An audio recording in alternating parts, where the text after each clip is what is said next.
नमस्कार दोस्तों, मैं हूं मयंक शर्मा और आपका स्वागत है देवनागरी में। दोस्तों, आज से पेपर 5 का शुभारंभ हो रहा है और ये हमारा पहला वीडियो लेक्चर जिसमें हम चर्चा करने वाले हैं, बात करने वाले हैं संधि की। संधि को कुल 4 भागों में बांटा गया है और 4 भागों में हम पूरी संधि को कवर करने वाले हैं। इसका मतलब है कि संधि को हम बहुत डिटेल में, डीप में पढ़ेंगे, जिससे आपके बारे में या आपको जितने भी संदेह होते हैं, जितने भी डाउट होते हैं, तो वो सारे के सारे क्लियर हो सकें।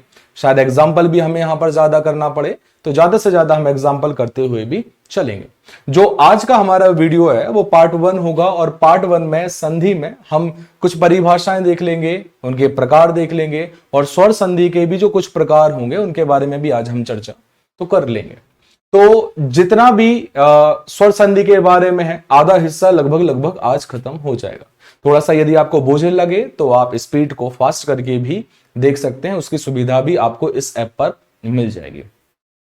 इसके बाद बात करते हैं। अच्छा, एक बात और हमेशा आपको ध्यान रखनी है कि जब भी आप वीडियोस को देख रहे हैं या आप पेपर 5 की तैयारी कर रहे हैं, तो आप रेफरेंस जो है वो इस बुक को हमेशा मानते हुए चलें। ये बुक को रेफरेंस लेकर चलेंगे तो जो चीजें आप पढ़ रहे हैं, जो चीजें आप देख रहे हैं और जो चीजें आप जो है वो बुक में देखेंगे, वो आपको सिमिलर देखते हुए मिलेगा। मतलब बहुत कसा हुआ, कंसाइज आपको कंटेंट इसमें आपको मिल जाएगा। तो चलिए बिना देर करते हुए शुरू करते हैं। सबसे पहले हम परिभाषा जानते हैं कि क्या परिभाषा है संधि की, या संधि है क्या। अवधारणा एक बार समझ लेते हैं। तो संधि का मतलब है किसी चीज को जोड़ना।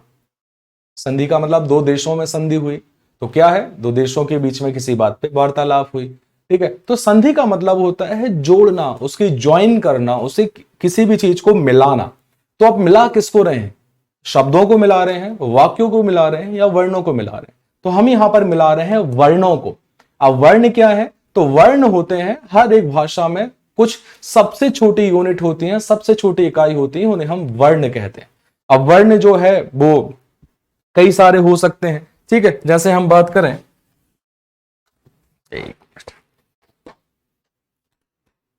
जैसे हम बात करें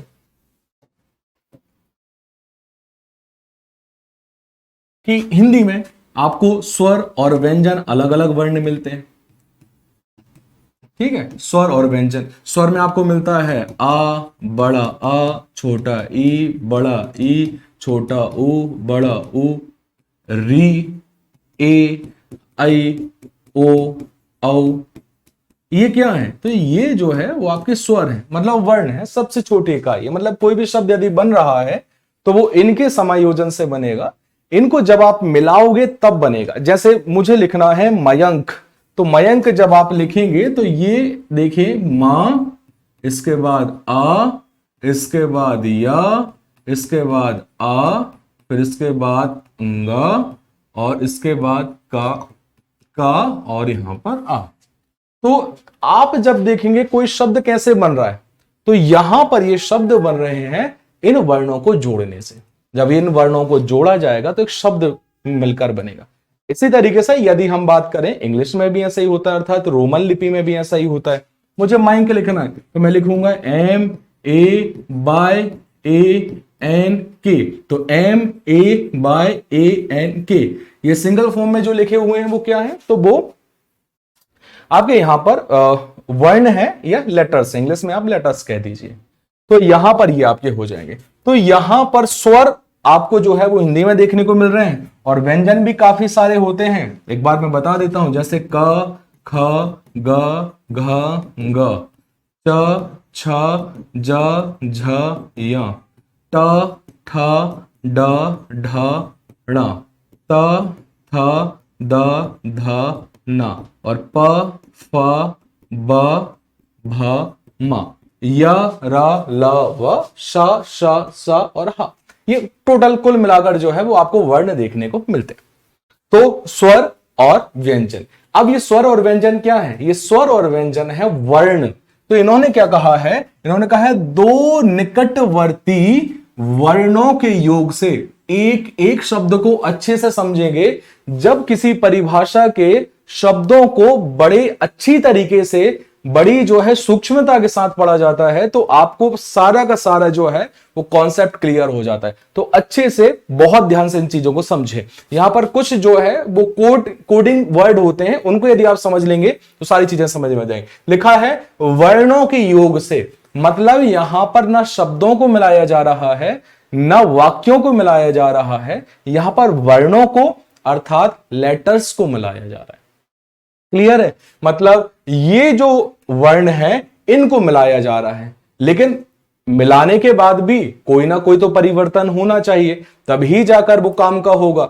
तो कोई ना कोई चेंजेस आता है। जब आपने एक वस्तु को दूसरी वस्तु के साथ मिलाया तो वहां पर जब कुछ बदलाव होंगे, जब कोई चेंजेस होंगे, तब वहां पर हमें पता चलेगा कि हां कोई ना कोई परिवर्तन हो रहा है। आपने एक धातु आपने हाथ में ली, दूसरी धातु हाथ में ली, आपने दोनों को जो है वो गर्म किया, ठीक है, तरल अवस्था में लाए और आपने उनको मिला दिया, लिक्विड फॉर्म में उनको मिला दिया। तो जब वो ठोस होंगे तो अब आपको एक नई धातु मिलेगी। यहां पर भी यही हो रहा है कि जब आप एक वर्ण को उठाएंगे, दूसरे वर्ण को उठाएंगे और मिला देंगे तो वहां पर एक नया वर्ण बनकर आएगा। अब आपके दिमाग में एक चीज खटक रही होगी कि सर आपने कहा है दो वर्णों को मिलाना है, लेकिन आप ये तो बताइए कि कौन से वर्णों को मिलाना है। तो इसका भी जवाब इसी परिभाषा में है, और वो क्या है? दो निकटवर्ती।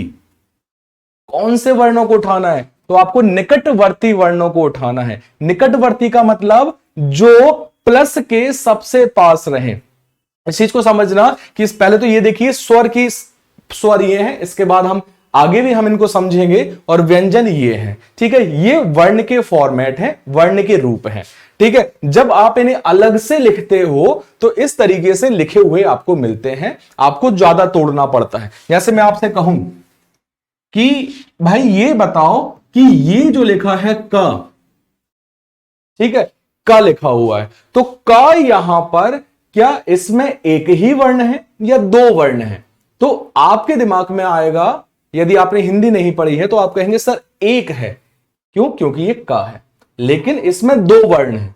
अब एक वर्ण जो है वो स्वर और व्यंजन से मिलकर बनता है, स्वर और व्यंजन से। तो जैसे क को यदि आप तोड़ेंगे तो टूटेगा क, और इसमें एक स्वर की मात्रा लगी अ, तो ये क्या हो गया? क प्लस अ क, ठीक है। तो ये जो है आपको देखने को मिले ये वर्ण है। मैं और अच्छे से बता देता हूं, जैसे लिखा है मुंह, आपको लगेगा एक वर्ण है, लेकिन नहीं, एक वर्ण नहीं है, इसमें दो वर्ण हैं। कौन कौन से? एक तो मां और दूसरा ऊ। और बता देता हूं, जैसे लिखा हुआ है कई, कई लिखा हुआ है तो दो मात्राएं हैं, इसका मतलब क धन आई। क्लियर है? समझ में आ रहा है कि यहां पर हमने क्या किया कि हमने जब हमें जो दिख रहा है उसके अंदर भी जो है वो दो वर्ण है। अब एक प्रश्न भी आपके दिमाग में आ सकता है कि सर जो हमें दिखे भी एक और हो भी एक, ऐसा कब हो सकता है? ऐसा केवल तब हो सकता है जब का में हलंत लगा होगा। जब का में हलंत लगा होगा इसका मतलब है इस का में कुछ और जुड़ा हुआ नहीं है।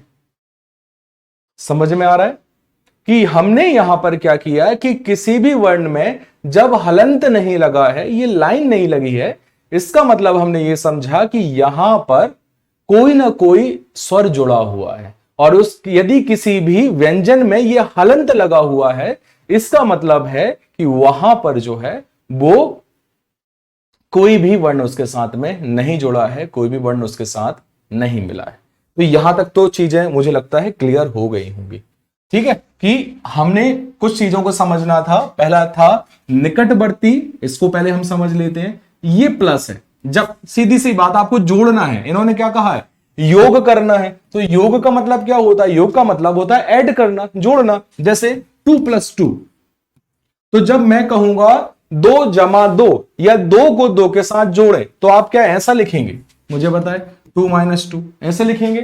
नहीं लिखेंगे, क्योंकि यहां पर लिखा है योग। योग का मतलब है जोड़ना, और जब जोड़ने की बात की जाती है तो आपको वहां पर प्लस लगाना होता है। इसमें तो जो है वो कोई रॉकेट साइंस है ही नहीं, वो सीधी सी बात है। तो 2 + 2 लिखा, तो 2+2 लिखा तो यहां पर हो गया 4। ठीक है, मतलब जब दो संख्याओं को मिलाया तो तीसरी नई संख्या बनी, तो तीसरी नई संख्या बनी। ठीक है, यहां पर भी जब दो वर्णों को जोड़ा तो जो विकार आया वही आपका संधि है, यह भी क्लियर हो गया। अब यहां पर उनका समीपवर्ती, जैसे मान के चलो लिखा है विद्या धन आलय, यहां पर एक शब्द लिखा विद्याधनालय। अब अच्छी तरीके से समझना इस चीज को। ठीक है, इन्होंने कहा दो निकटवर्ती, दो समीपवर्ती, मतलब जो प्लस के सबसे पास हैं, सबसे करीब है। तो प्लस के सबसे पास सबसे करीब कौन सा होगा? अब आप कहोगे सर प्लस के सबसे पहले सबसे पास आपको द्या मिल रहा है और प्लस के बाद में आपको आ मिल रहा है, तो क्या आप सही हैं? हाँ, यदि पहली बार पढ़ रहे हैं, ठीक है, या संधि में समस्या आता है तो आप यहां पर जो है वो थोड़ा सा परेशान हो सकते हैं, लेकिन आपकी जानकारी के लिए बता दूं कि यह गलत होगा, क्योंकि यहां पर हमको वर्ण चाहिए। वर्ण का मतलब है बेटा अभी आपको और तोड़ना पड़ेगा, और कैसे तोड़ेंगे कि यहां पर जो है द्या को जब और तोड़ेंगे तो देखिए इसमें आ की मात्रा है तो ये टूटेगा द्या प्लस आ, द्या प्लस आ। अब आप बताइए प्लस के सबसे करीब आ होना चाहिए या द्या होना चाहिए? तो आप कहेंगे सर आ होना चाहिए। प्लस के सबसे करीब पहले की तरफ आ होना चाहिए और बाद में भी आ होना चाहिए।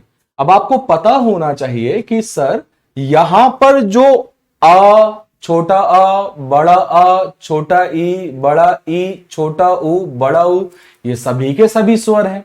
इसका मतलब हुआ कि प्लस के पहले भी स्वर आया और प्लस के बाद में भी स्वर आया।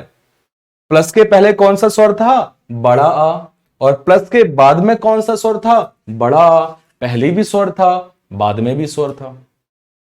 क्लियर हो रहा है? जब इन्हीं दोनों स्वरों को मिलाएंगे तब यहां पर कोई दूसरा स्वर बनेगा या कोई दूसरा प्रतिरूप बनेगा, उसके बाद ही आप वहां पर उनको जोड़ सकते हैं। यहां तक क्लियर है? एक और एग्जांपल से देखो। ठीक है, अच्छा एक चीज आपने यहां पर एक चीज क्या सीखी अभी, वो आपने सीखी कि आपको जब भी संधि करना हो तो आपको वर्णों के बीच में संधि करनी पड़ेगी, और वर्णों के बीच में संधि करते समय आपको उसका मूल रूप देखना पड़ेगा, उसका ओरिजिनल रूप देखना पड़ेगा। मैं आपसे कहूंगा कि भाई का क्या मूल रूप है? आप कहेंगे नहीं है सर, ये मूल रूप नहीं है। तो मैं कहूंगा कि भाई मूल रूप बताइए, तो आप बड़े प्यार से कहेंगे सर का प्लस आ, ये इसका मूल रूप। क्लियर? अब मूल रूप में क्या क्या कंटेंट है तो देखिए, ये का है व्यंजन और ये आ है स्वर। ये पहले आपको देखने को मिल रहा है व्यंजन, बाद में स्वर। अच्छा एक चीज और मैं आपको बता दूं, ठीक है, कि जब भी आप किसी भी ऐसे वर्ण को अलग अलग करते हैं जो मूल रूप में नहीं है, जो किसी से मिक्स हुआ है, आप ऐसे वर्ण को अलग अलग करते हैं तो हमेशा पहले व्यंजन आता है और बाद में स्वर आता है।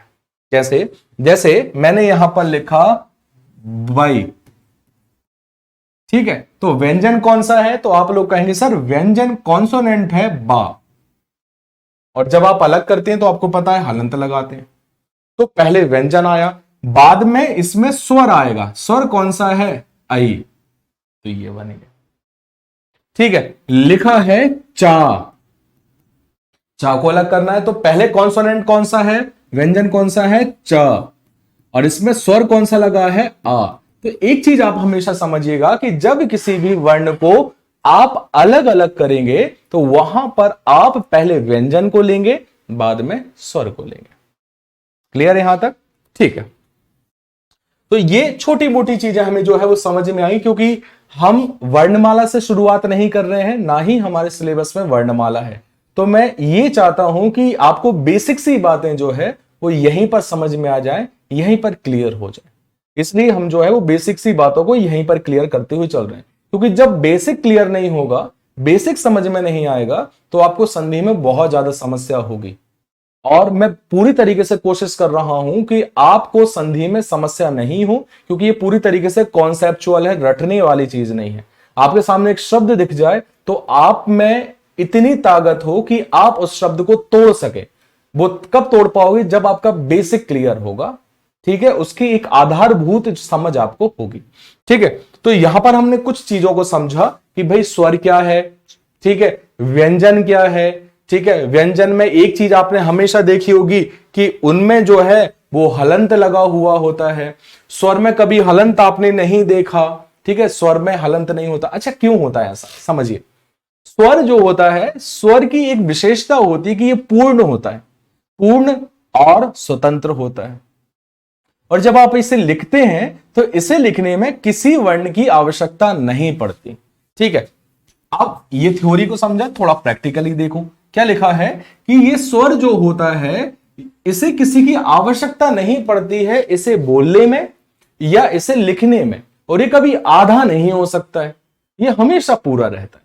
ठीक है, अब मैंने लिखा आ को आप बोल सकते हो, इसमें किसी भी वर्ण की आवश्यकता नहीं पड़ रही है, बोल सकते हो, स्वतंत्र रूप से बोल सकते हो। क्या आपने कभी आ को आधा देखा है? कभी भी ऐसा लगा कि यार चलो आ को आधा देख लेते हैं, ऐसा मिल गया हो किसी किताब में? कभी भी नहीं मिल सकता। और यदि मिल रहा है इसका मतलब है कि किताब में मिस प्रिंटिंग है, किताब गलत है। क्योंकि कभी भी ऐसा समय काल नहीं आया जहां पर किसी स्वर को आधा करने की बात की गई हो, किसी भी व्यक्ति ने नहीं किया। क्योंकि देवनागरी में शुरुआत से कई बदलाव हुए हैं, लेकिन ऐसा बदलाव कभी भी ना सुनने को मिला है, ना कभी भी देखने को मिला है कि किसी भी स्वर को आधा कर दिया जाए। ठीक है, तो कभी भी आपको नहीं मिला। इसकी विशेषता क्या है कि भाई ये स्वतंत्र है, ये पूर्ण है और इसे किसी भी वर्ण की आवश्यकता नहीं पड़ती। इसके उलट यदि मैं देखता हूं किसी व्यंजन वर्ण को, जैसे व्यंजन कॉन्सोनेंट में क्या है? मां, कोई भी का खा गा घंगा चा छा जा जा, जो भी लेना है, मैं मां रख रहा हूं। ठीक है, तो यहां पर आपने रखा मां, तो क्या मां का जो रूप है वो मूल रूप है? आप कहेंगे सर नहीं है, इतनी देर से मैं आपको बता रहा हूं कि नहीं है, क्योंकि ये बना है मां प्लस आ से, पहले व्यंजन बाद में स्वर। अब व्यंजन की परिभाषा क्या है, या व्यंजन को समझने के लिए आप किन शब्दों का प्रयोग करेंगे? ये स्वर के विलोम होते हैं, विपरीत होते हैं। मतलब स्वर पूर्ण था तो व्यंजन अपूर्ण हो जाएगा। ठीक है, स्वर स्वतंत्र था तो व्यंजन अस्वतंत्र हो जाएगा। स्वर को किसी भी वर्ण की आवश्यकता नहीं पड़ रही थी, लेकिन व्यंजन को पड़ेगी। और किसकी आवश्यकता पड़ेगी? वो पड़ेगी आपके स्वर की। स्वर ही पूरा कर सकता है व्यंजन को। ठीक है, तो यहां पर आपका मां जो है उसको किसकी आवश्यकता पड़ी? स्वर की आवश्यकता पड़ी। यदि मैं इस स्वर को अलग कर दूं तो ये मां के नीचे जो हलंत है, यही हलंत बताता है कि हे व्यंजन आप आधे हो और आपको पूरा करने वाला मैं अर्थात स्वर हूं। क्लियर हुआ? तो यहां पर जो है वो मां एक व्यंजन है जो हमेशा आधा है। अच्छा, इसका एक रूप और होता है, एक तो मां में हलंत होती है, एक मां इस तरीके से आधा भी लिखा जाता है। ठीक है, तो या तो मां को आधा लिख सकते हैं या तो इस तरीके से आप हलंत के साथ लिख सकते हैं। उसका भी एक जगह होती है कि हमें आधा कब लिखना है और हलंत के साथ कब लिखना है। ठीक है, वो भी सारी चीजें हैं, इतना डिटेल में अभी हम नहीं जाएंगे क्योंकि बेसिक सा समझ रहे हैं, तो बेसिक से चीजों को क्लियर करते हुए चलेंगे।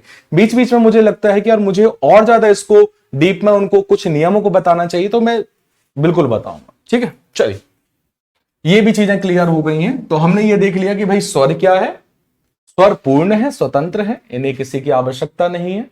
और व्यंजन जो है वो आपके अपूर्ण है, अस्वतंत्र है और इन्हें आवश्यकता पड़ती है। और किसकी पड़ती है? स्वर की आवश्यकता पड़ती है। तो यहां तक क्लियर हो गया होगा।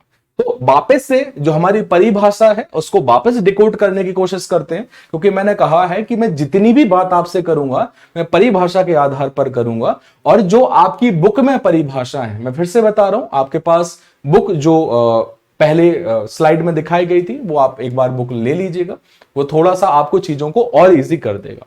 ठीक है, तो जो भी परिभाषाएं दी गई वो ऑथेंटिक दी गई हैं, कामता प्रसाद गुरु के द्वारा, किशोरी दास वाजपेयी के द्वारा, श्यामचंद्र कपूर के द्वारा। ऐसे कई ऐसे व्यक्ति हैं, वैयाकरण हैं ठीक है, जिन्होंने ग्रामर के बारे में रिसर्च किया है, ग्रामर के बारे में समझा है, उनकी जो परिभाषाएं होती हैं बड़ी ऑथेंटिक होती हैं, इसलिए हमने उन्हीं परिभाषाओं को लिया, तो उन्हीं को डिकोड करके हम चीजों को समझेंगे। क्या कहा, पहला था दो समीपवर्ती, समीपवर्ती का मतलब है भाई प्लस के पहले प्लस के बाद, जो प्लस के सबसे करीब हैं। कुछ इसके अपवाद भी देखने को मिलेंगे बट हम उनको बाद में समझेंगे। अभी आप किसी भी चीज को ज्यादा जटिल मत करिए, हम केवल उसे बेसिक सा क्लियर समझते हैं, ठीक है। तो क्या कहा कि भाई प्लस के पहले, वो तो बात वही हो जाती है ना कि मैंने कहा कि भाई जो भी धातु होगी वो ठोस अवस्था में होगी, ठीक है, जो भी मेटल होगा वो ठोस होगा। लेकिन पारा भी तो एक मेटल है, लेकिन वो ठोस अवस्था में होती क्या, नहीं होती, लिक्विड फॉर्म में होती है। तो कुछ ना कुछ अपवाद होते हैं, तो ऐसे अपवाद आपको हर जगह पर देखने को मिलेंगे, ठीक है। तो उसको अभी छोड़ दीजिए, अभी केवल बेसिक समझते हैं। बेसिक क्या है, प्लस के पहले और प्लस के बाद, अर्थात प्लस के सबसे करीब है और सबसे करीब होंगे तो क्या है, समीपवर्ती। क्लियर है यहां तक।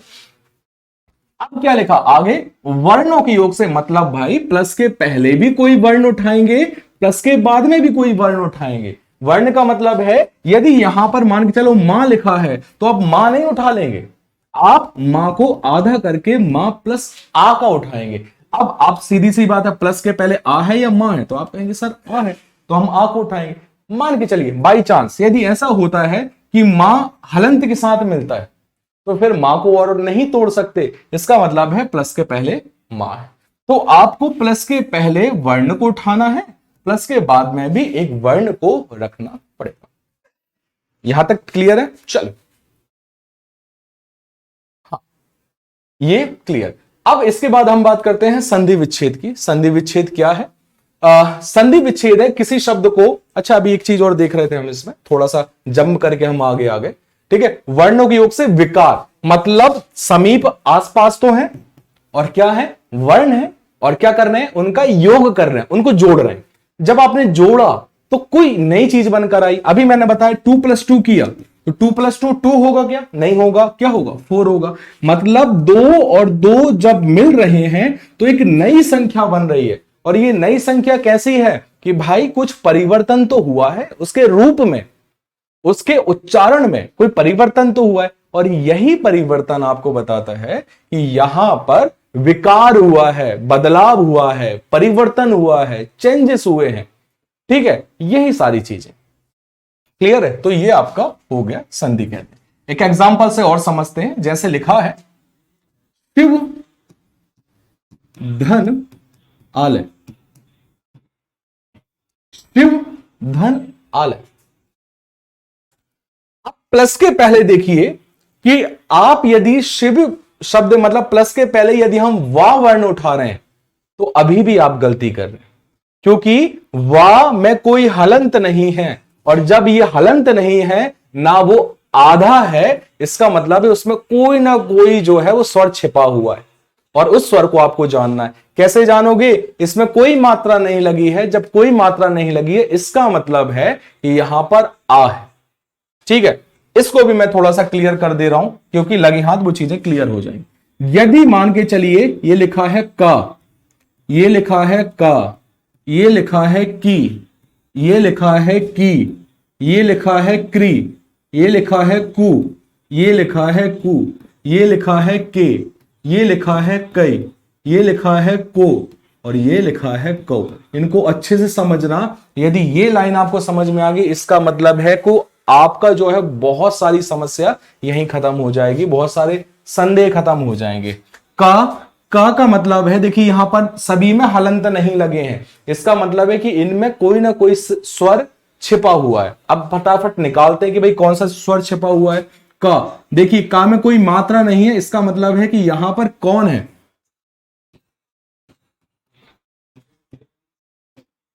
ठीक है। मतलब यहां पर क्या है, तो देखिए का में आपको मिलेगा आ, जहां पर कोई मात्रा नहीं मिले इसका मतलब है कि वहां पर आपको जो है वो आ मिल रहा है। इसके बाद का में आपको मिलेगा बड़ा आ। इसके बाद की, तो इसमें है छोटा ई, इसमें बड़ा ई है तो इसमें बड़ा ई, इसमें क्री है, इसमें री। यदि आप चाहें इसे नोट डाउन करना चाहें तो आप नोट डाउन भी कर सकते हैं, ठीक है। इसके बाद कु मतलब छोटा ऊ, इसके बाद कु मतलब बड़ा ऊ, के मतलब ए, कई मतलब आई, को मतलब ओ, और कऊ मतलब औ। चाहे तो नोट डाउन कर लेना, बहुत जरूरी बात है। यदि आपको यह क्लियर हो गया तो आपको पता चल जाएगा कि इनमें कौन सा स्वर छिपा हुआ है, आप जान जाएंगे। यदि कोई मात्रा नहीं है तो अ, ठीक है। इसमें यदि एक मात्रा है तो बड़ा अ, यदि ऐसी कोई मात्रा है तो छोटा ई, यदि पीछे की तरफ कोई मात्रा है तो बड़ी ई, यदि नीचे की तरह ये लगा हुआ आधा गोला है तो ये री, यदि ये इस तरफ भाग रहा है तो ऊ, इस तरफ भाग रहा है तो बड़ा ऊ, यदि एक मात्रा ऊपर लगी है तो ए, यदि दो मात्राएं ऊपर लगी हैं तो आई, इसमें यदि एक मात्रा लग के और एक मात्रा ऊपर लगी है तो ओ, और यहां पर औ।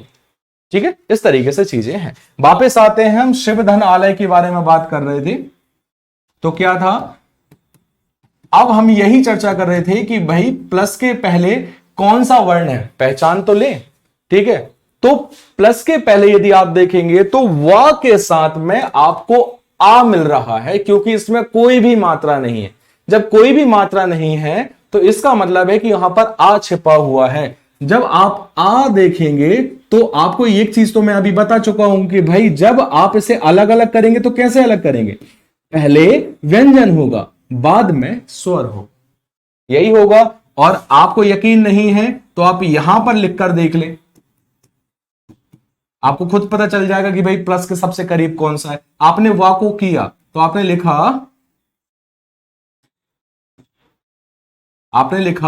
वा प्लस आ। अब आप खुद जो है वो अपनी मेधावी शक्तियों के द्वारा बताइए, आप अपनी सोच के आधार पर बताइए कि भाई प्लस के पहले आ है या वा है। तो आपकी बुद्धि कैलकुलेट करेगी और आपकी बुद्धि कहेगी कि सर प्लस के पहले तो आ है, वा नहीं है। इसका मतलब आपने किसको उठाया, आपने उठाया आ को, क्योंकि आपको समीपवर्ती वर्ण चाहिए था, सबसे करीब वाला वर्ण चाहिए था। तो आपने देखा आ और बाद में देख लिया आपने बड़ा आ, छोटा आ और बड़ा आ। ठीक है, पहले भी स्वर है बाद में भी स्वर है, और जब स्वर और स्वर मिलता है तो वहां पर स्वर संधि होती है। इसके बारे में हम आगे बात करेंगे। तो हमें सामान्य तौर पर चीजें, बेसिक सी चीजें समझ में आ गई। ठीक है, चलिए इसके बाद हमारा इसी का ही है, जैसे हमने दो वर्णों को मिलाकर कुछ विकार उत्पन्न किए, जोड़ दिया, तो वहां पर हमें क्या देखने को मिला, एक शब्द देखने को मिला। जैसे शब्द मिला शिव धन आलय का, अभी मैं बनाना नहीं सिखाऊंगा, बस बता देता हूं शब्द क्या बन गया, शिवालय। लगभग लगभग आप सभी लोगों को पता होगा। अब लेकिन शिवालय शब्द को यदि आप वापस उस रूप में ले आओ, मतलब उस शब्द को तोड़ दो, पहले जोड़ा तो संधि हुआ, तोड़ा तो संधि विच्छेद हुआ, जोड़ा तो संधि हुआ, तोड़ा तो संधि विच्छेद हुआ, सीधी सी बात। लाइन में कैसे कहेंगे, एक लाइन में कहेंगे किसी शब्द को संधि के नियमों के द्वारा अलग अलग करना। अलग अलग करना मतलब तोड़ देना, ब्रेक कर देना। जब किसी शब्द को संधि के नियमों के द्वारा अलग अलग किया जाता है तो वहां पर संधि विच्छेद होता है। सामान्य सी बात है, ये दोनों परिभाषाओं को अच्छे से याद रखिएगा, एग्जाम में पूछी जा सकती हैं। तो वहां पर हमें डायरेक्टली ऐसे ही लिख देना है, जो किताब है उसमें सीधे सीधे उसको इतना कंसाइज किया हुआ है कि आप चीजों को जो है वो केवल पढ़ेंगे और उनको वही पढ़ेंगे जो एक्चुअल में आपके काम में आने वाला। ठीक है, फालतू की चीजों को जो है वो हमें पढ़ने की आवश्यकता नहीं है, क्योंकि हम फालतू की चीजें इसलिए भी पढ़ते हैं कि यार हमें वो चीजें समझ में आए, तो आपको सामान्य तौर पर वैसे भी समझ में आ जाए, कोई उसमें बड़ी बात नहीं है। ठीक है, चलो, तो ये चीजें, दो चीजें हमारी जो है वो क्लियर हो गई। अब इसके बाद देखते हैं संधि के प्रकार। ठीक है, एक संधि के प्रकार देख लेते हैं। तो भाई संधि के प्रकार जो है वो अलग अलग आधार पर होंगे। जैसे यदि मैं स्वर और स्वर को मिला रहा हूं तो वहां पर स्वर संधि होगी। यदि मैं व्यंजन और, अच्छा व्यंजन और स्वर में अब दिक्कत तो नहीं हो रही है। ठीक है, स्वर का मतलब जो पूर्ण हो, जिन्हें आधा नहीं किया जा सकता और जो किसी की मदद करे लेकिन उनको मदद की आवश्यकता ना हो, वो स्वर है। और व्यंजन का मतलब है भाई जो आधे हो, अधूरे हो, जो किसी की मदद तो नहीं कर सकते लेकिन खुद को जो है मदद की आवश्यकता पड़ती है, तो वो व्यंजन होते हैं। तो यहां पर जो है वो लिखा है, पहला है स्वर संधि। स्वर संधि क्या होता है समझेंगे, बस अभी हम देख लेते हैं कि प्रकार कितने। तो संधि के प्रकार पूछे जाएं तो 3 होंगे, स्वर संधि, व्यंजन संधि और विसर्ग संधि, ये 3 प्रकार होते हैं। लेकिन स्वर संधि के भी 5 प्रकार होते हैं, व्यंजन और विसर्ग के नहीं होते। स्वर संधि के 5 प्रकार होते हैं। ये बहुत आईएमपी है बच्चा, कभी कभी पूछ लिया जाता है कि स्वर संधि के प्रकार लिखिए, तो आपको 5 याद होना चाहिए। दीर्घ स्वर संधि, गुण स्वर संधि, वृद्धि स्वर संधि, यण स्वर संधि और अयादि स्वर संधि। ठीक है, दीर्घ स्वर संधि, गुण स्वर संधि, वृद्धि स्वर संधि, यण स्वर संधि और अयादि स्वर संधि। इन 5 प्रकारों को हमें बहुत डिटेल में और अच्छी तरीके से विद एग्जाम्पल पढ़ना है। ठीक है, तो ये तो सामान्य सी बात थी कि भाई कितने प्रकार हो गए, 3 प्रकार हो गए। अभी मैं यहां पर डिटेल में इसलिए नहीं बता रहा क्योंकि हम आगे डिटेल में पढ़ने वाले हैं। ठीक है, दीर्घ, गुण, वृद्धि, यण और अयादि, इसलिए मैंने जो है वो इस टॉपिक को तकरीबन 4 पार्ट में उसे डिवाइड किया है कि आपको पढ़ने के बाद में थोड़ा सा रिलैक्स आप फील करो, फिर दूसरा पढ़ो, फिर नई चीजों को देखो। ठीक है, इकट्ठा मैं यदि एक में भर देता तो आप भी परेशान हो जाते और मुझे भी समझाने में जो है वो समस्या होती। क्यों होती? क्योंकि कभी कभी ऐसा होता है कि चीजें बहुत जल्दी मिक्स कर जाती हैं, तो थोड़ा सा चीजों को समय देना चाहिए, एक आध दिन का समय देकर, और उसके बाद फिर हम उससे पढ़ें तो हमें फिर नई और अच्छी तरीके से चीजों को समझ में आता है। ठीक है, वापस आते हैं। तो ये स्वर संधि, व्यंजन और विसर्ग संधि 3 प्रकार हैं संधि के, और स्वर संधि के 5 प्रकार हैं, दीर्घ, गुण, वृद्धि, यण और अयादि। चलिए आगे बढ़ते हैं। अगला है स्वर संधि की परिभाषा देखते हैं। अच्छा, एक चीज और यहां पर देखिए, स्वर संधि के बाजू में लिखा है अच संधि। क्या लिखा हुआ है? अच संधि। अच क्या है? अच जो है वो संस्कृत में एक प्रत्याहार होता है। प्रत्याहार का मतलब एक समूह कह दीजिए। जैसे कि हम सभी को पता है, कुछ माइथोलॉजी में यह कहा गया है कि जो व्याकरण की जो शुरुआत हुई है वो भगवान शिव के डमरू के द्वारा किया गया, डमरू के द्वारा हुई है। कहा गया है, एक अष्टाध्यायी, लघु सिद्धांत कौमुदी नाम की ऐसी कई पुस्तकें हैं जहां पर पाणिनि ने उनको समझाने की कोशिश की है, और उन्होंने कहा है कि भगवान शिव के डमरू से कुछ 14 सूत्र निकले थे। वही 14 सूत्र जिसे हम इंग्लिश में फॉर्मूला कह देते हैं, ऐसे ही सूत्र या फॉर्मूला से पूरी की पूरी व्याकरण का जन्म हुआ है, वो व्याकरण पैदा हुई है। ऐसा माना जाता है, कहा जाता है, नृत्यावसाने नटराज राजो ननाद ढक्काम नव पंचवारम। मतलब नृत्य के अवसान में, अवसान का मतलब होता है खत्म, जब भगवान शिव ने अपने नृत्य को पूरा कर लिया तब उन्होंने अपने डमरू को उठाया और बजाया। कितनी बार? नृत्यावसाने नटराज राजो ननाद ढक्काम नव पंचवारम। नव पंच, 9 और 5, 9 और 5 कितना होगा?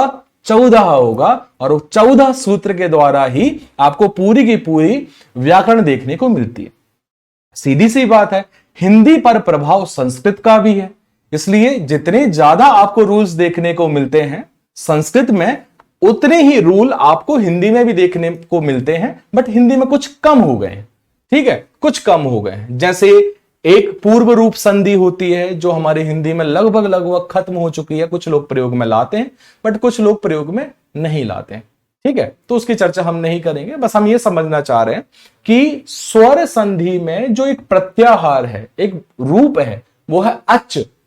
अच का मतलब होता है, अच का मतलब होता है स्वर। ठीक है, अच का मतलब होता है स्वर। तो सीधी सी बात, स्वर संधि कह दीजिए या अच संधि कह दीजिए, बात एक ही है।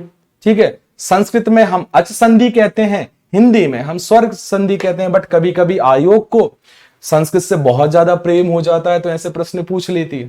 तो हम जो है वो कोई भी छोटी से छोटी चीज भी ना छोड़े, तो उसका हम प्रयास कर रहे हैं कि हम ऐसे कोई चीज ना छोड़ दें जहां पर हमारे नंबर कट जाए, इसलिए मैं सारी चीजों को मिक्स करके चल रहा हूं।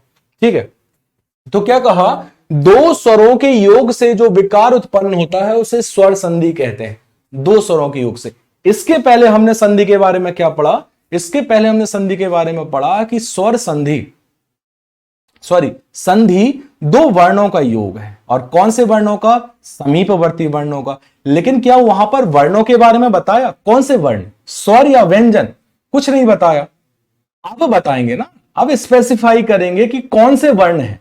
तो स्वर संधि में वर्ण बताया कि भाई स्वर संधि में हमें प्लस के पहले भी स्वर चाहिए और प्लस के बाद में भी स्वर चाहिए। अब स्वर कौन से? छोटा आ, बड़ा आ, छोटा ई, बड़ा ई, री, छोटा ऊ, बड़ा ऊ, ए, आई, ओ, औ, ये सभी के सभी क्या है? तो ये स्वर है। तो इनमें से आपको कोई प्लस के पहले भी मिल जाएगा या प्लस के बाद में भी मिल जाएगा। छोटा आ, बड़ा आ, छोटा ई, बड़ा ई, छोटा ऊ, बड़ा ऊ, री, ए, आई, ओ, औ। यदि आपको स्वर संधि को समझना है बच्चा, तो यहां पर इनको अच्छे से आप अपने दिमाग में चिपका लीजिए, क्योंकि यही स्वर हैं। प्लस के पहले भी यही मिलेंगे, प्लस के बाद में भी यही मिलेंगे, और जब दोनों तरफ ये मिलेंगे तो आपको स्वरों के बारे में ज्ञान होना तो आवश्यक है।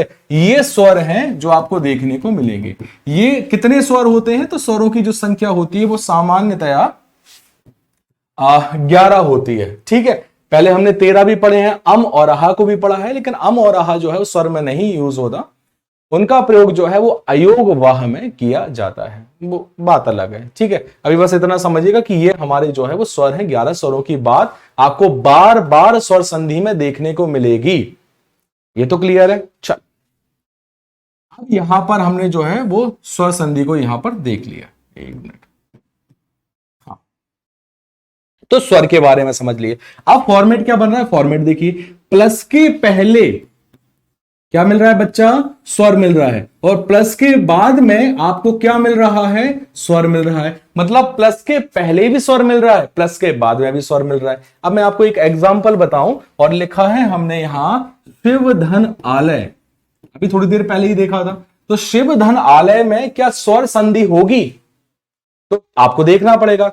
देखिए, प्लस के पहले आपने देखा तो वाह है, लेकिन वाह में ना तो हलंत है ना वाह आधा है, दोनों ही नहीं है। इसका मतलब ये है कि यहां पर भाई है वाह प्लस आ, मतलब प्लस के सबसे करीब क्या है? आ, और प्लस के बाद में क्या है? आ और आ और आ क्या है? ये दोनों ही स्वर हैं। ये भी स्वर है और ये भी स्वर है, दोनों ही स्वर हैं। और जब दोनों ही स्वर होंगे तो यहां पर कौन सी संधि होनी चाहिए? तो वहां पर होनी चाहिए स्वर संधि। प्लस के पहले भी स्वर मिल जाए, प्लस के बाद में भी स्वर मिल जाए। एक आधा एग्जांपल और देखना है तो एक आधा एग्जांपल और देखो। ठीक है, क्योंकि मैंने कहा है कि YouTube से अलग कक्षाएं और डीप कक्षाएं होंगी। यहां पर सीधा सीधा उद्देश्य होगा कि आपको चीजें क्लियर समझ में आ रही हैं या नहीं आ रही है। तो मैं यहां पर जो है वो किसी भी तरीके से पाप नहीं काटूंगा कि फटाफट पढ़ाया और जो है वो खत्म कर दिया। मैं थोड़ा डिटेल में पढ़ा रहा हूं, तो आपको जहां लगे कि यार आपको समझ में आ गया है एक ही एग्जांपल में, तो आप वहां से स्किप करके आगे बढ़ जाइए, थोड़ा सा आगे बढ़ जाइए। लेकिन जिन लोगों को नहीं आ रहा समझ में, तो थोड़ा सा धैर्य बनाकर रखिए और धीरे धीरे आराम से पढ़िए, आप लोगों को समझ में आएगा। क्योंकि मुझे पता है इंग्लिश मीडियम के बच्चों को जो है वो समस्या होती है, और हिंदी मीडियम वाले, एक बार आपको बात क्लियर कर दूं, यदि आप हिंदी मीडियम वाले हैं तो चीज को स्किप तब कीजिएगा जब आपको कंफर्म पता होगा कि आपको समझ में आया। आपके अंदर जो है वो आत्मविश्वास को अति आत्मविश्वास में मत बदलिएगा।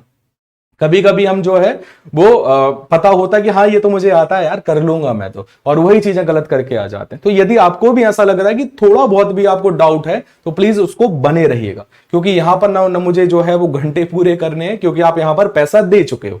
तो यहां पर आपको कोशिश करना चाहिए कि चीजों को अच्छे से अच्छा समझ में आए, चीजों को बहुत क्लियरली आप पता कर सके।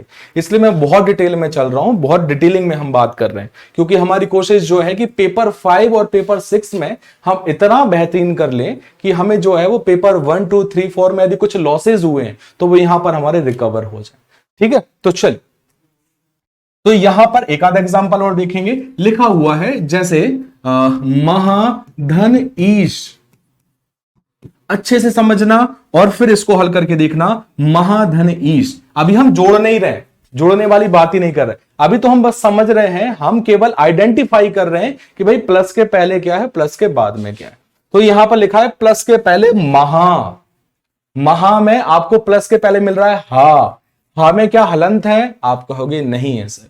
क्या वो आधा लिखा है? आप कहोगे नहीं सर। इसका मतलब है उसमें कौन छिपा है? उसमें स्वर छिपा है। स्वर को फटाक से बाहर निकालिए। स्वर को जब आप बाहर निकालेंगे तो बनेगा हा धन बड़ा आ। अब आप मुझे ये बताइए, हा में आपने बड़ा आ लगाया तो यहां पर प्लस के पहले क्या मिला? तो प्लस के पहले आपको मिला बड़ा आ। क्या बड़ा आ स्वर है? चलो फटाक से चेक करते हैं, बड़ा आ स्वर है। चलिए अब देखते हैं प्लस के बाद में बड़ा ई।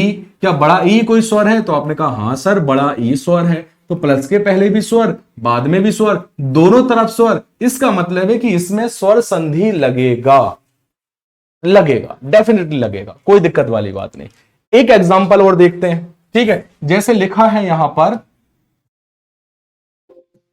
सत धन चित, ठीक है, लिखा है सत धन चित। अब आप मुझे बताइए कि सत धन चित में कौन सा जो है वो क्या स्वर संधि यहां पर होगा? तो एक बार चेक कर लेते हैं। आपने चेक किया कि प्लस के पहले ता है, लेकिन ता में हलंत लगा है। ता में हलंत नहीं लगा होता तो स्वर संधि हो जाता, मतलब हो सकता था, क्योंकि आपको प्लस के बाद में भी देखना था, बट हो सकता था। आपने देखा प्लस के पहले ता में हलंत है, तो यहां पर जितनी भी संभावनाएं सब खत्म हो गई हैं, मतलब यहां स्वर संधि तो नहीं होगा। जो भी होगा हमें नहीं पता अभी, लेकिन यहां पर स्वर संधि तो नहीं होगा। और जब ऐसा हमें पता चल जाएगा तो हमें कंफर्मली हम पता कर सकते हैं कि इसमें कौन सी संधि है, स्वर संधि है, व्यंजन संधि है या विसर्ग संधि।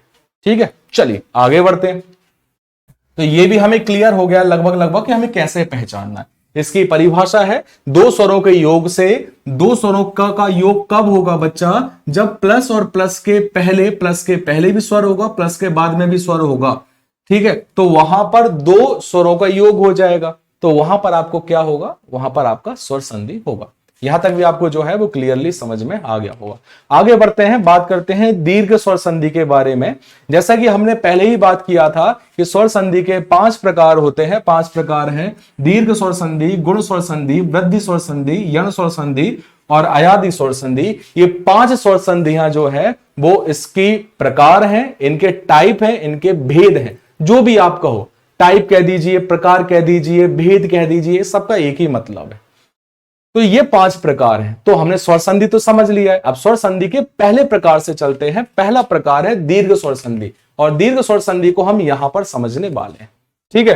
तो अब दीर्घ स्वर संधि क्या है? तो दीर्घ स्वर संधि है जब आ, ई एवं उ समूह स्वयं के समूह के साथ मिलकर क्रमशः आ, ई, उ में परिवर्तित हो जाते हैं, उसे दीर्घ स्वर संधि कहते हैं। अब आप कहोगे सर समझ में नहीं आया, ठीक है, थोड़ा सा और इजी करते हैं।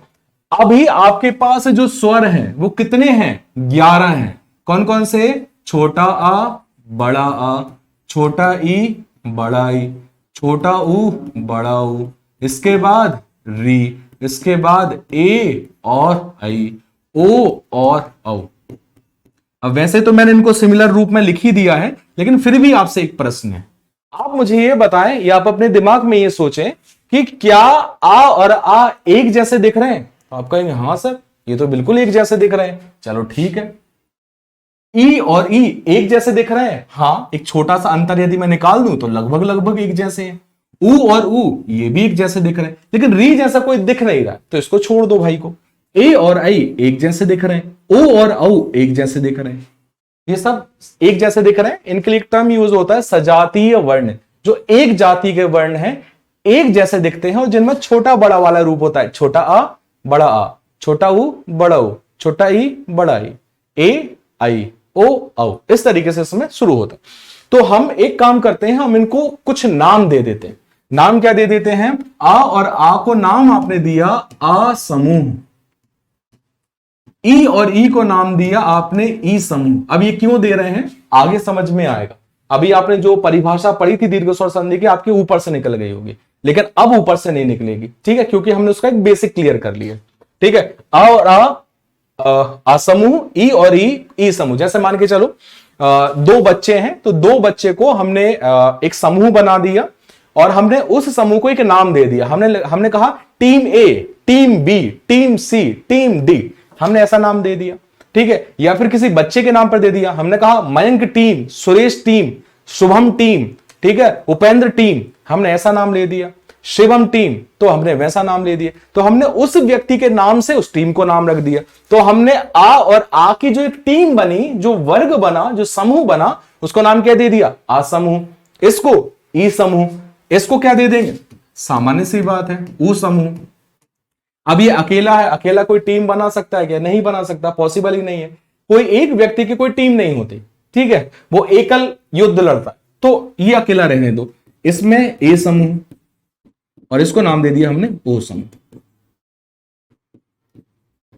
अब आप हमेशा देखना, जब भी आप स्वर संधि पढ़ेंगे तो बेटा जब समूह का नाम होगा, जैसे मैंने कहा मयंक टीम, तो मयंक के साथ में भी जो व्यक्ति है वो भी आगे बढ़ेगा। मैंने कहा मयंक टीम आगे बढ़ी है, तो केवल मयंक बढ़ेगा क्या? नहीं, मयंक के साथ में जो एक व्यक्ति और है, जैसे मान के चलिए एक उपेंद्र नाम का व्यक्ति और है, तो उपेंद्र नाम का व्यक्ति और मयंक जो है वो साथ में आगे बढ़ेंगे। इसका मतलब है जब मैं कहूंगा कि आ समूह, तो आ समूह का मतलब क्या समझेंगे? छोटा आ और बड़ा। ई समूह छोटा ई और बड़ा ई। उ समूह छोटा उ और बड़ा उ। ए समूह छोटा ए मतलब ए और आई। ओ समूह ओ और। क्लियर है यहां तक? तो इस तरीके से आप इसको समझेंगे। अब आप आइए वापस, ठीक है। जब आ ई एवं उ समूह, आ समूह का मतलब अभी बता चुका था बच्चा, आ और बड़ा आ, ई का छोटा ई और बड़ा ई, ऊ का छोटा ऊ और बड़ा ऊ। क्लियर? यहां पर देख लो, जब आ समूह क्या कहा? स्वयं के समूह के साथ मिले। जब आ समूह किसके साथ मिले? आ के साथ में। जब ई समूह किसके साथ मिले? ई के साथ में। और जब ऊ समूह किसके साथ में मिले? तो किसके साथ मिले? ऊ समूह के साथ मिले।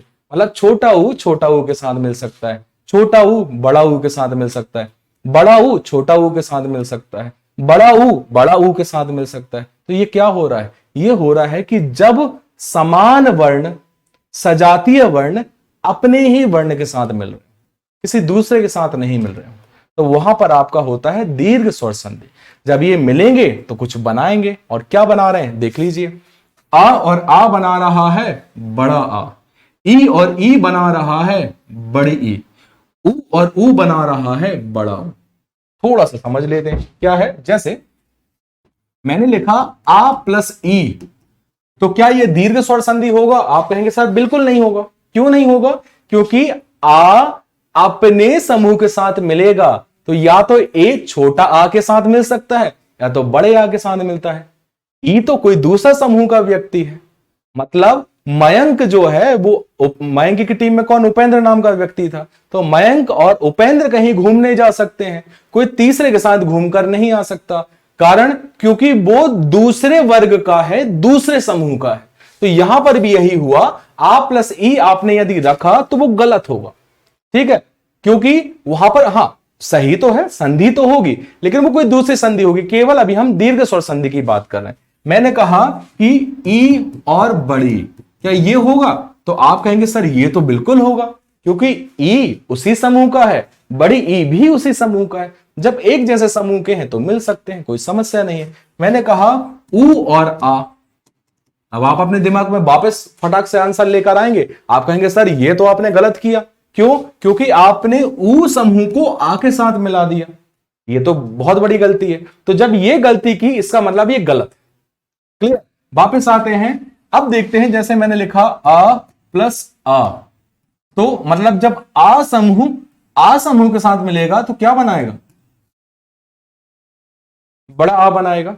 यदि मैंने रखा ई और ई, तो क्या बनाएगा? बड़ा ई बनाएगा। और ऊ तो बना के क्या बनेगा? बड़ा ऊ बन जाएगा। ये फॉर्मेट हमको यहां पर ही बताना चाह रहा है। ये देख लीजिए, आ और आ बड़ा, ई और ई बड़ा ई, ऊ और ऊ बड़ा ऊ, यही समूह। अब यहां पर और ज्यादा इजी करने के लिए बुक में भी और यहां पर भी मैंने देखा कि आ समूह में मैंने आ और आ दोनों को लिखा हुआ है कि आपको भाई पीछे की चीज समझ में नहीं आई हो तो आप थोड़ा सा आगे भी चीजों को समझ लें। बट मैंने यहां पर इजी करके वैसे ही दे दिया था कि हाँ थोड़ा इजी हो जाए। ठीक है, आ और आ, ई और ई और ई, ऊ और ऊ और ऊ। यहां पर भी चीजें क्लियर होगी, एग्जाम्पल के जरिए चीजों को समझते हैं। चलिए सबसे पहले हम उठाते हैं किसका रूप? आ और आ का। और आ का रूप क्या होगा देखते हैं, एग्जाम्पल से समझते हैं जोड़ना कैसे है, अलग अलग कैसे करना है। लिखा मैंने आ प्लस आ। अब हमें जितनी संभावना है, जितनी पॉसिबिलिटीज हैं, उन सभी पॉसिबिलिटीज में हमको वर्णों को रखना है। जैसे छोटा आ और छोटा आ मिलेगा तो क्या हमारा नियम जो है विच्छेदित तो नहीं हो रहा है, या नियम तो नहीं टूट रहा है कि भाई आ और आ को आप रखेंगे तो यहां पर दीर्घ स्वर नहीं होगा? होगा, डेफिनेटली होगा। तो उसमें इन्होंने ये थोड़ी कहा है कि पहले ये रखना है बाद में ये वाला रखना है, हमें तो एक ही समूह का चाहिए, बस दैट्स इट, इतना ही क्लियर। ठीक है, आ और आ, आपने रखा बड़ा आ और छोटा आ, आप कहेंगे सर इसमें भी हमें कोई दिक्कत नहीं है, ठीक है, क्योंकि दोनों तरफ ही आ और आ है। फिर मैंने रखा छोटा आ और बड़ा आ, आप इसे भी देखें तो आपको भी कोई समस्या नहीं होनी चाहिए। क्यों? क्योंकि यहां पर भी प्लस के पहले जो है वो आ है, बाद में भी आ है, और ये किसी से मैच भी नहीं खा रहा अभी। ठीक है, उसके बाद हमने रखा बड़ा आ और बड़ा आ, इसमें भी यदि आप अच्छे से देखेंगे तो इसमें भी कोई समस्या नहीं है, इसमें भी कोई समस्या नहीं। जब चारों में कोई समस्या नहीं है, इसका मतलब है चारों के प्रतिरूप में दीर्घ स्वर संधि होगा। क्लियर है? बन क्या रहा है? तो आप कहेंगे सर इसमें जो बन रहा है वो बन रहा है बड़ा आ, सभी में बनेगा, तो ये भी सही है, इसमें भी कोई समस्या नहीं है। अब देखते हैं इसके एग्जाम्पल, ठीक है, कि कौन कौन सा एग्जाम्पल जो है वो इसमें बन सकते हैं, कौन कौन सा एग्जाम्पल जो है वो आप इसमें देख सकते हैं। चलो, जैसे हमने रखा आ और आ का रूप, ये बनेगा बड़ा आ। हमने एक शब्द रखा अक्ष, धन, अंश, हमने शब्द रखा अक्ष, धन, अंश। अब कैसे बन रहा है, बनाना कैसे वो देख लीजिए। तो हम नीचे इसको समझते हैं, लिखा है, एक लिखा है अक्ष और यहां पर लिखा है अंश। यहां पर इसको एक बात समझिएगा कि इसको हमें अनुस्वार नहीं समझना, इसे हमें स्वर ही समझना है। ठीक है, आ के ऊपर बिंदी लगाई है तो बिंदी को जाने दो कहीं पर भी, हमें तो आ से मतलब है, आ का प्रतिरूप देखना है। ठीक है, यहां अम और आ को सीधा सीधा नहीं रखा गया है, आ और बड़े आ के रूप में ही रखा गया है, तो इतना ज्यादा दिक्कत वाली बात नहीं है। यहां पर बिंदी को हम लगा देंगे, हमें तो केवल आ और यहां पर आ चाहिए। अब देखिए, प्लस के पहले छ जो है वो ना आधा है, बिल्कुल नहीं है, ना इसमें हलंत लगा है, कहेंगे बिल्कुल नहीं है। अब इसमें अ की मात्रा है तो यहां पर आपको प्लस के पहले क्या मिल जाएगा मित्र, वो मिल जाएगा आ, और प्लस के बाद में भी आप देखेंगे तो क्या मिल जाएगा, आ। इसका मतलब है प्लस के पहले भी आ है, प्लस के बाद में भी आ है। ऊपर देखिए, प्लस के पहले भी आ है, प्लस के बाद में भी आ है, तो बन क्या रहा है, यहां बन रहा है बड़ा आ, यहां पर बन रहा है बड़ा आ। ठीक है, अब देखिए, हमें पता है स्वर और व्यंजन जोड़ सकता है, तो अब जोड़ने की कोशिश करेंगे। मैं पहले एक इसकी थोड़ी सी लॉन्ग मेथड बताऊंगा और फिर आपको एक शॉर्ट ट्रिक्स भी बताऊंगा, दोनों चीजें बता देता हूं। पहले एक लॉन्ग मेथड देखिए कैसे काम करता है। ठीक है, लॉन्ग मेथड से हमें हमेशा पता चलता है कि ये वर्क कैसे करता है, काम कैसे करता है। ये लॉन्ग मेथड हमेशा किसी भी चीज में नहीं बदलती है, शॉर्ट ट्रिक बदलती है, अभी कुछ और है, बाद में कुछ और है, दूसरी जगह पर कुछ और है, तो ऐसा है। लेकिन लॉन्ग मेथड आपकी हर जगह चलेगी, एक जैसी चलेगी, कोई बदलाव नहीं होगा। देखते हैं लॉन्ग मेथड में क्या है। यहां पर देखिए, जब आपने आ के साथ तो कोई छेड़छाड़ नहीं की, प्लस के पहले जो छ है, इस छ में से आपने जो है वो हलंत को हटाया, सॉरी हलंत को हटाया कह रहा हूं कि आपने आ को निकाला। जब आप किसी व्यंजन में से उसका स्वर निकाल देंगे तब क्या होगा, एक मिनट, जब आप किसी व्यंजन में से उसका स्वर निकाल देंगे तब वो व्यंजन आधा हो जाएगा। और आधा कैसे होता है, हलंत लगा के। तो आपने यहां पर छ के साथ में हलंत लगा दिया। गलत तो नहीं जा रहा हूं मैं, जो चीजें मैं बता रहा हूं जैसा जैसा बताया वैसा ही कर रहा हूं, कुछ अलग से तो नहीं कर रहा हूं।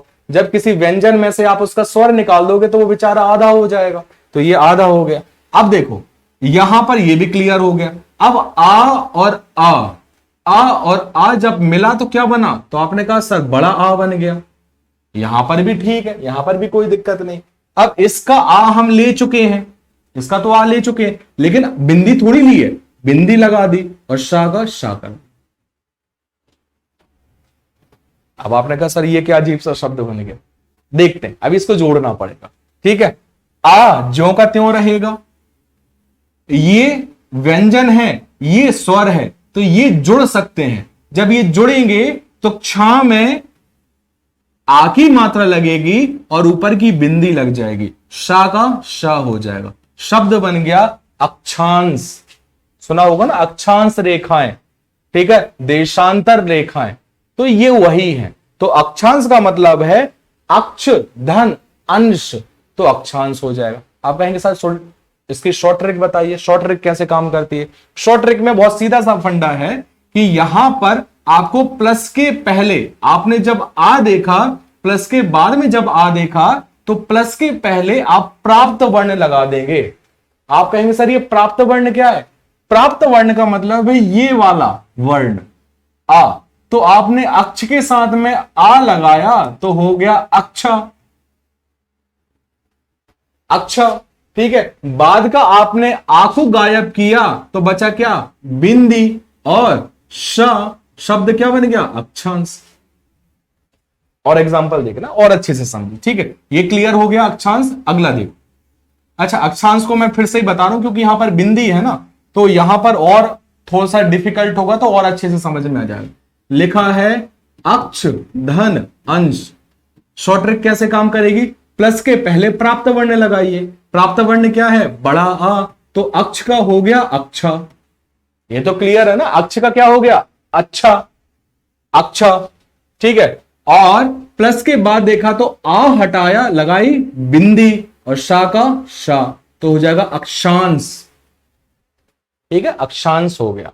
प्लस के पहले प्राप्त वर्ण लगाना है, प्लस के बाद में जो भी वर्ण है, जो भी स्वर है, उसको वहां से हटा देना। बिंदी है तो बिंदी तो लगानी ही पड़ेगी, बिंदी थोड़ी आप हटाओ। ठीक है, ये हो गया। और एक और एग्जांपल देखते हैं, बड़ा आ और छोटे आ का। जैसे कुश धन आसन।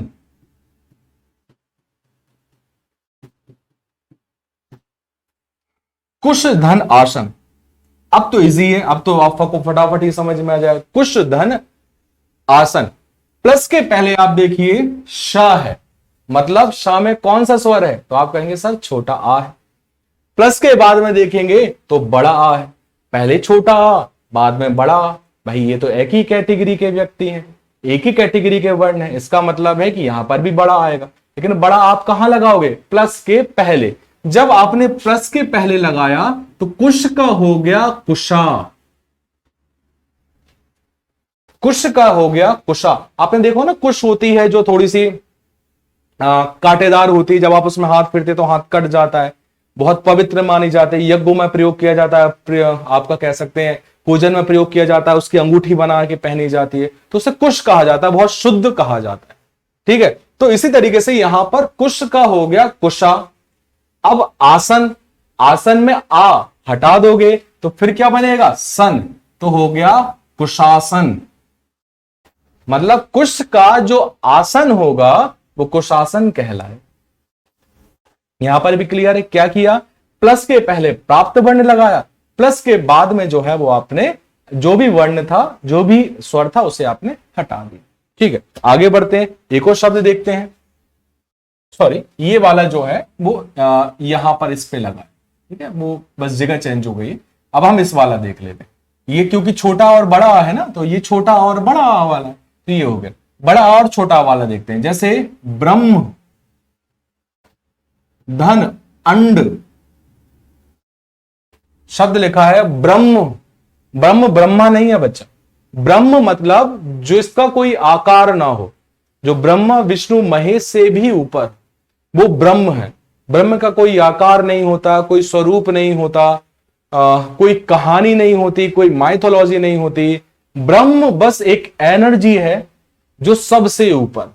लेकिन बाकी हम जब ईश्वर और भगवान की बात करते हैं, उनके पीछे कोई ना कोई कहानी मिलती है। विष्णु जी की कई कहानियां सुनी है, ब्रह्मा जी की कई कहानियां सुनी है, तो ये ब्रह्मा नहीं है, ये ब्रह्म है। ब्रह्म धन अंड मतलब उस एनर्जी का स्वरूप, उस एनर्जी का स्ट्रक्चर क्या क्या क्या कहलाएगा? वो कहलाएगा ब्रह्मांड। ठीक है, कैसे? जैसे छोट ब्रह्म में देखो कोई हलंत नहीं है, आधा भी नहीं है, इसका मतलब आ है। यहां पर भी जो है वो आ है, ठीक है। ये भी सॉरी ब्रह्मा, ये भी इसमें आ गया फर्स्ट वाले में, ठीक है, कोई दिक्कत नहीं। ब्रह्म धन वो तो आपको देखने से पता चल जाएगी, ये आ है और ये भी आ है। आ और आ जब आप जोड़ेंगे तो ब्रह्म का हो जाएगा ब्रह्मा, और आ हट के बिंदी लगेगी तो ड हो जाएगा, तो शब्द क्या बन गया? ब्रह्मांड हो गया, ठीक है। एक थर्ड वाले का हम एग्जांपल देख लेते हैं, छोटा आ और बड़ा। जैसे शिव धन आलय, अभी हमने पढ़ ही चुके थे। शिव धन आलय, प्लस के पहले देखेंगे तो आ है, ये देखिए आ है, प्लस के बाद में देखेंगे तो बड़ा आ है, ये बड़ा आ है, ठीक है। तो यहां पर शिव का क्या हो जाएगा? आप कहेंगे सर शिव का हो जाएगा शिवा। कैसे हुआ? क्योंकि आपने प्लस के पहले प्राप्त वर्ण लगाया, और प्राप्त वर्ण है बड़ा आ, और जब बड़ा आ होगा इसका मतलब होगा ब्रह्म धन सॉरी शिव धन आलय, शिवालय हो जाएगा। तो शिव का शिवा कर दिया, आ हटा दिया, लय लगा दिया, हो गया शिवालय, शिव जी का घर, ठीक है। शिव जहां निवास करते हैं वो शिवालय।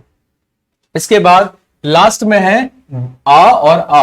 आ और आ में जैसे महाधन आत्मा, ठीक है। बुक में एक छोटा सा मिस्टेक दिया गया है, उसको आप सुधार लेना। एक्चुअली उसमें ये ब्रह्मा दे दिया गया है, ब्रह्मा नहीं है, ब्रह्म सही शब्द है। तो किताब में यदि आप देख रहे हैं आपके सामने हो तो फटाफट उसको आप सुधार कर लें, क्योंकि उसमें ब्रह्मा दिया गया और वो ब्रह्म, ब्रह्म धन अंड है, ब्रह्मा धन अंड नहीं होगा, ठीक है।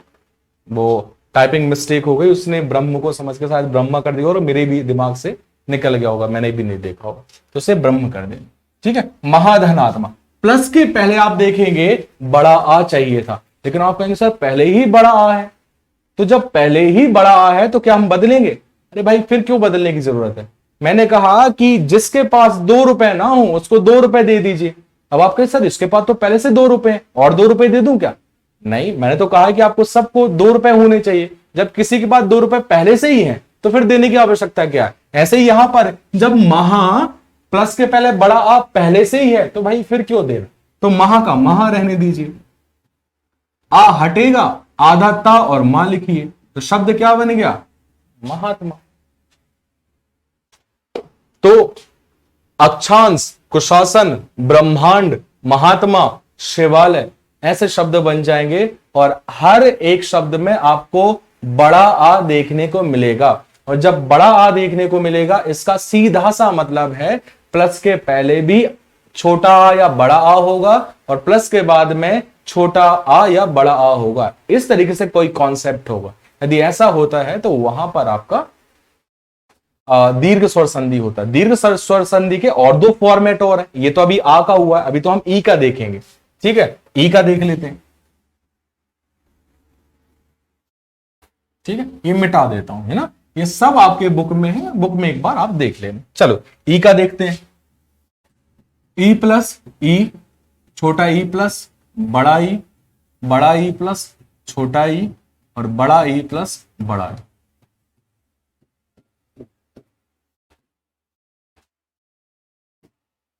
ठीक, सभी में बनेगा क्या? बड़ा ई, सभी में बड़ा ई बनेगा, कोई दिक्कत वाली बात नहीं, ठीक है। अब देखते हैं इसमें शब्द कैसे बना, शब्द कैसे बने। तो छोटा ई प्लस छोटा ई, जैसे गिरिधन इंद्र, देखिए प्लस के बाद में छोटा ई है, क्या प्लस के पहले छोटा ई है? तो आप कहेंगे बिल्कुल सर छोटा ई है। क्यों? क्योंकि आप इस री को तोड़ेंगे तो इस री को कैसे तोड़ेंगे? रा हलंत के साथ और छोटा ई। देखिए प्लस के पहले, अच्छा स्वर तो हमेशा पीछे आता है ना, यहां पर बच्चे क्या कंफ्यूज हो जाते हैं, सर देखिए रा के पहले ई लगा है, इसका मतलब यहां तो ई इसके पहले है। ऐसा कुछ भी नहीं होता, ठीक है। जैसे ये लिखा है की, अब आपको आप कहेंगे सर की में तो पहले ई लगा है, तो पहले ई होगा बाद में का होगा, तो आप गलत है। मात्रा कहीं लगी हो बच्चा, मात्रा से हमें लेना देना नहीं है, हमें बस देखना है कि यदि पहले लगा है तो इसका मतलब है कि वो छोटा ही है, और छोटा ई ऐसे फॉर्मेट में नहीं होगा, ये होगा पहले व्यंजन और बाद में स्वर। तो ये गलत है, ये सही है। तो कभी भी इसमें आप भ्रमित मत होना, वरना आप कहोगे सर प्लस के पहले तो री है और रा में छोटी ई की मात्रा तो पहले लगी है, तो प्लस के पहले रा होगा। नहीं होता ऐसा, ठीक है। आपको स्वर हमेशा पीछे ही मिलेगा इस तरीके से, और जब वो पीछे होगा व्यंजन के पीछे तो ही वहां पर बन पाएगा, नहीं तो नहीं बन पाए। अब आप कहें सर समझाइए कैसे। जैसे मैंने लिखा का प्लस ई और मैंने लिखा ई प्लस का, मैंने लिखा का प्लस ई और मैंने लिखा ई प्लस का। वर्ण एक जैसे हैं, कोई चेंजेस नहीं है, ठीक है, लेकिन मैंने उनका फेर बदल कर दिया है, आगे को पीछे और पीछे को आगे कर दिया, ठीक है। अब यहां पर पहले व्यंजन है बाद में स्वर है, तो जब पहले व्यंजन हो बाद में स्वर हो तो ये जुड़ सकते हैं। तो ये कैसे जुड़ जाएंगे, की मात्रा बन जाए।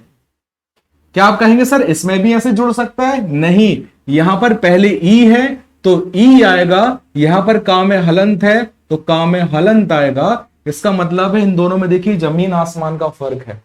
यदि आपने उनका प्लेस बदल दिया है, जगह बदल दिया है, तो वहां पर ये इनका रूप भी बदल जाएगा। यहां तो की हो जाएगा लेकिन यहां पर एक हो जाएगा, क्योंकि पहले व्यंजन है, सॉरी पहले स्वर है और बाद में व्यंजन। क्लियर यहां तक? ठीक है, तो ये आपका होगा। इसके पहले अपन बना लेते हैं किस तरीके से बन रहे हैं। चले, तो गिरी धन इंद्र, क्या करना है, प्लस के पहले जो छोटा गिरी दिया गया है, ठीक है,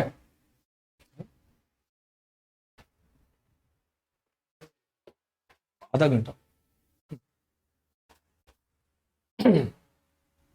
तो यहां पर प्लस के पहले जो ई दिया हुआ है तो आपका गिरी हो जाएगा, बड़ा बन जाएगा।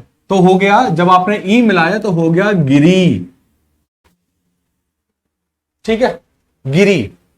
ई लगेगा क्या, हमने पहले ही बात की थी कि प्लस के बाद में जो भी स्वर हो उसे हटा देना, तो हमने हटा दिया, बचा आधा ना और द्रा, शब्द बन गया गिरीन्द्र। गिरी का मतलब होता है पर्वत, इंद्र का मतलब राजा, जो पर्वतों का राजा है वो गिरीन्द्र कहलाता है, गिरीश कहलाता है। गिरीश और गिरीन्द्र किसको कहा गया है, तो भगवान शिव को जो है वो गिरीश या गिरीन्द्र कहा गया। तो क्लियर यहां तक, तो गिरी धन इंद्र गिरीन्द्र हो जाएगा, ठीक है। इसमें यदि हम एक शब्द और देखें तो अभी जैसे हमने बात की गिरी धन ईश, छोटा ई है और उसके बाद बड़ा ई है, तो बात वही हुई।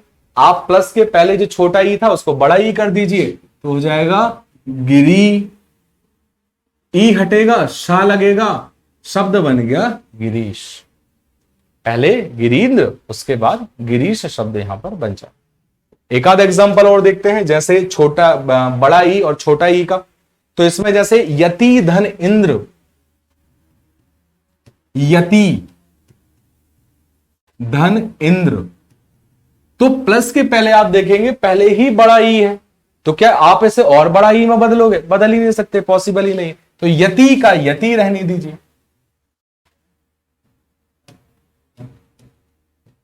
यति का यति रहने दीजिए। प्लस के बाद में आप ई देखेंगे, इसको हटाना पड़ेगा, आप हटा दीजिए, आधा ना और द्र लगा दीजिए, तो शब्द क्या बन जाएगा, यतीन्द्र बन जाएगा, ठीक है। इसके बाद आप देखिए बड़ा ई और बड़ा ई, जैसे रजनी धन ईश,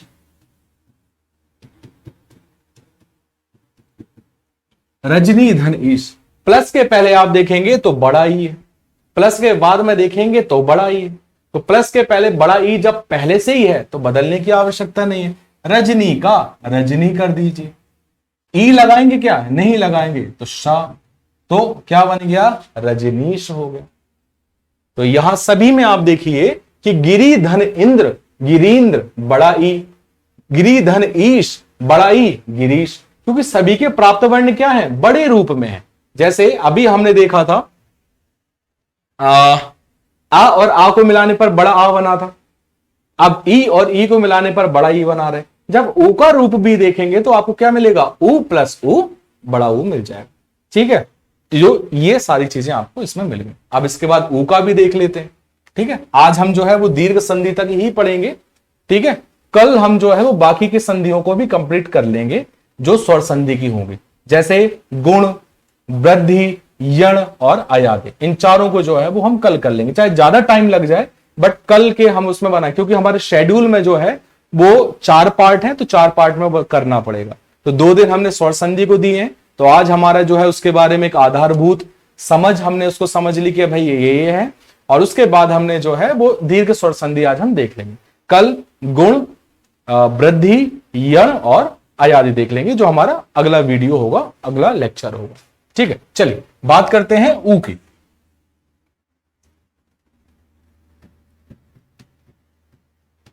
ठीक है, तो ऊ प्लस ऊ बनेगा, ऊ प्लस बड़ा ऊ बनेगा, बड़ा ऊ प्लस छोटा ऊ बनेगा, और बड़ा ऊ प्लस बड़ा ऊ बनेगा। आसान सी बात है, कोई दिक्कत वाली बात ही नहीं है। इसमें हम बड़ा ऊ बनाएंगे, बड़ा ऊ बनाएंगे, बड़ा ऊ बनाएंगे, बड़ा ऊ बनाएंगे। बड़े ऊ की मात्रा कैसी होती है ये, छोटे ऊ की मात्रा कैसी होती है ये। तो छोटा ऊ में आपको ये मिलेगा, बड़ा ऊ में आपको ये मिलेगा। ठीक है, तो चलो देख लेते हैं। शब्द देखते हैं क्या बनेगा। जैसे एक शब्द है मंजू,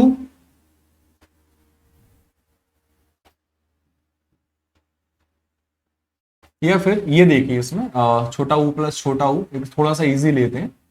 लघु धन उत्तर, लघु धन उत्तर। प्लस के पहले देखिए छोटे ऊ की मात्रा, प्लस के बाद देखिए मात्रा तो नहीं है लेकिन छोटा ऊ दिया गया है, तो पहले छोटे ऊ की मात्रा है, बाद में छोटा ऊ है। जब ये आपस में जुड़ेंगे तो बड़ा ऊ बन जाएगा। बड़ा ऊ हम कहां पर लगाएंगे, हम लगाएंगे लघु, क्योंकि हमें इस छोटे ऊ को बड़ा ऊ करना था, बड़ा ऊ कर दिया तो लघु का हो गया लघु। ये ऊ हटाना था और लिखना था आदता, पूरता और रा, लघुत्तर। यदि आप लघु उत्तर बोल रहे हैं तो आप सही हैं, लेकिन आप लघुत्तर बोल रहे हैं तो आप गलत। क्यों? क्योंकि लघु उत्तर में ये दोनों अलग अलग हैं, तो दोनों छोटा ऊ चल सकता है, लेकिन यदि हमने उनको जोड़ा, उनमें संधि की, तो वो लघुत्तर नहीं होंगे, वो लघुत्तर हो जाएंगे, क्योंकि छोटा ऊ और छोटा ऊ आपस में मिल जाएगा। इसलिए कभी आपको मिलता है ऐसा शब्द लघुत्तरीय प्रश्न लिखिए तो सही है, कोई दिक्कत नहीं, कोई गलत नहीं है। लेकिन यदि ऐसा दिया गया लघुत्तरीय प्रश्न लिखिए तो यह शब्द ही गलत है। कारण यह है कि जब ये छोटा ऊ और ये छोटा ऊ मिलेगा तो भाई बड़ा ऊ होगा ना, तो बड़ा ऊ कैसे लगेगा, ऐसे लगेगा, तो वो लघुत्तरीय होगा, लघुत्तरीय नहीं होगा, लघुत्तरीय होगा, बड़ा ऊ का प्रयोग। ठीक है, तो आप ध्यान रखना, क्योंकि मानक शब्द आपके सिलेबस में है, तो आपको मैं शब्दों की संरचना और उनकी शुद्धता के बारे में भी बीच बीच में बताते ही जाऊंगा कि यार हमारे दिमाग में वो सब सेट होते जाए। ठीक है, इसके बाद छोटा ऊ और बड़ा ऊ, जैसे हमने लिया इसमें सिंधु धन ऊर्मी। पता है मित्र कि सिंधु मतलब समुद्र भी होता है, सिंधु एक नदी भी होती है। ऊर्मी का मतलब होता है तरंग या लहर, तरंग या लहर। ऊर्मी का मतलब होता है तरंग या लहर। तो जो सिंधु अर्थात समुद्र की जो लहर है वो कहलाएगा सिंधूर्मी। बनाना कैसे है, प्लस के पहले जो छोटा ऊ है उसे कृपया करके बड़ा ऊ कर दीजिए, तो जब ये बड़ा ऊ होगा तो ये हो जाएगा सिंधु। प्लस के बाद में बड़ा ऊ हटेगा, मी लगेगा तो हो जाएगा सिंधूर्मी। मतलब समुद्र की लहर, समुद्र की जो है वो वेव्स आपकी जो है वो क्या कहलाएंगी, वो सिंधूर्मी कहलाएंगी। अगला जैसे उठाए, जैसे भू धन ऊपरी। ऊपरी का मतलब होता है ऊपर और भू का मतलब होता है भूमि। जो भूमि के ऊपर हो तो वो क्या कहलाएगा, तो यहां पहले से ही बड़ा ऊ है तो आप और बड़ा ऊ लगाओगे तो भाई उससे बड़ा ऊ लग ही नहीं सकता है। तो आपने यहां पर क्या रखा, भू का भू, ऊ हटके परी लग जाएगा, हो जाएगा भू परी, अर्थात भू के ऊपर। और लास्ट में एक और देख लें, जैसे लिखा है भू धन ऊर्ध्व, वो भी लगभग लगभग एक ही मतलब, ऊर्ध्व का मतलब भी ऊपर ही होता, लेकिन शब्द यहां पर देखो अलग अलग है। यहां भू और ऊर्ध्व, ऊर्ध्व मतलब ऊपर, तो भू पहले से ही बड़ा ऊ है, रहने दीजिए, लेकिन ये वाला ऊ हटेगा, आधा धा और वा के ऊपर रेफ लगेगा, तो हो जाएगा भूर्ध्व। तो आज हमने जो है वो देखा आ और आ समूह को कैसे मिलाना है, ई और ई समूह को कैसे मिलाना है, उ और उ समूह को कैसे मिलाना है। एक बार वापस जाकर जब आपको थोड़ी समस्या हो तो आप लॉन्ग मेथड जरूर देख लेना, ठीक है। लॉन्ग मेथड का पता होना जरूरी है, और शॉर्ट ट्रिक में मैंने बता ही दिया है कि प्लस के पहले प्राप्त वर्ण लगाना है किसी भी स्थिति में। यदि आ और आ दिए हैं तो प्लस के पहले बड़ा आ, यदि ई और ई दिए गए हैं तो प्लस के पहले बड़ा ई, और उ दिए गए हैं तो प्लस के पहले बड़ा उ, और बाद में प्लस के बाद में जो भी स्वर होगा उसे हम हटा देंगे, ठीक है। ध्यान रखना है, बिंदी वाला दिया है तो बिंदी को नहीं हटाना है, केवल स्वर हटाना है। इसके बाद और हमने क्या जाना था कि हम यहां पर यदि प्लस के पहले कोई बड़ा रूप पहले से ही है, जैसे महा लिखा है तो महा का महा ही रहेगा, उसमें भी कोई चेंजेस नहीं करेंगे, क्योंकि हमें बड़ा रूप देना है, उसमें कोई और चीजें बदलाव नहीं करनी। तो हमने देखा आज संधि की परिभाषा, संधि की अवधारणा, संधि के प्रकार, कुछ बेसिक सी जानकारी देखी, वर्णों के बारे में, क्योंकि वर्णों को जोड़ना है तो वर्णों के बारे में जानना आवश्यक था। इसके बाद संधि के प्रकार देखे, संधि के प्रकार में आपको जो है वो दीर्घ स्वर संधि, आपको स्वर संधि के प्रकार में आपको स्वर संधि मिली, व्यंजन संधि मिली, और इसके बाद आपको विसर्ग संधि मिली। इसके बाद स्वर संधि के भी 5 प्रकार देखे, दीर्घ, गुण, यण, वृद्धि, अयादि, ये सब देखे। और एक प्रकार को आज हमने जो है वो बड़ी डिटेल में समझा, और वो था आपका दीर्घ स्वर संधि। अगला जो वीडियो होगा उसमें हम चर्चा करेंगे आपके गुण संधि की, यण संधि की, वृद्धि संधि की और अयादि संधि की। तो बढ़िया से पढ़ते रहिए, मस्त रहिए। यदि कोई समस्या आए तो वापस से इस वीडियो को देखिए, क्योंकि मैं बहुत डिटेल में पढ़ा रहा हूं, तो समस्या तो उसमें नहीं आनी चाहिए। तब तक के लिए धन्यवाद, मिलते हैं अगले वीडियो में। हर हर महादेव, धन्यवाद।